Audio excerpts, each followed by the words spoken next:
Rekordz.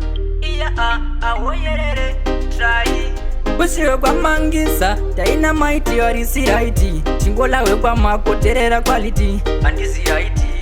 Uchango muka chimboka ndaka prayer. Wari wanozarura wega pavakakia. Waseta gumbo watadza kukupira. Tuzvavari vana vava tinovaziva. Usanyanye kuvaterera vanhu venyama Jehovha wari kudenga ndivo vanopa mukana. Saka usazvinetsa kugara wakazvimba, Mwari vari kuziva zvauri kuplana. Usanyanya kuvaterera vanhu venyama Jehovha wari kudenga ndivo vanopa mukana. Saka usazvinetsa kugara wakazvimba, Mwari vari kuziva zvauri kuplana. Mwana wevhusha ndatonza usaneta, wava kutosvika chimuti usatsveta. Chandirara mangwana rizoita beta, maideas wobhoma mwebvunza meta. Unogona kutamba nakutamba toni, une chipo chako unoripeya mafoni.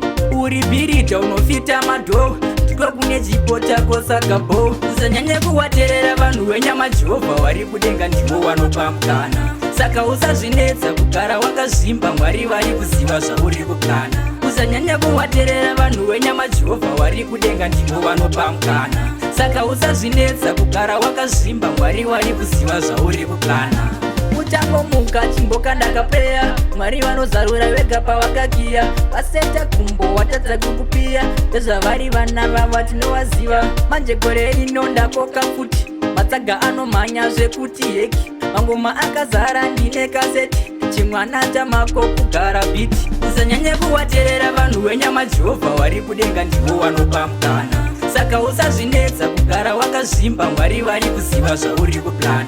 Usanyanya kuvaterera vanhu venyama Jehovha wari kudenga ndivo vanopa mukana. Saka usazvinetsa kugara wakazvimba, Mwari vari kuziva zvauri kuplana.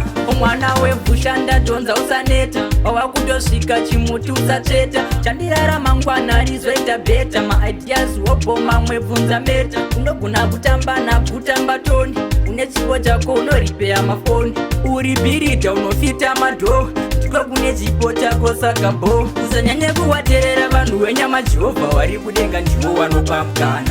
Saka usazvinetsa kugara wakazvimba, Mwari vari kuziva zvauri kuplana. Usanyanya kuvaterera vanhu venyama Jehovha wari kudenga ndivo vanopa mukana. Saka usazvinetsa kugara wakazvimba, Mwari vari kuziva zvauri kuplana. Usanyanya kuvaterera vanhu venyama Jehovha wari kudenga ndivo vanopa mukana. Saka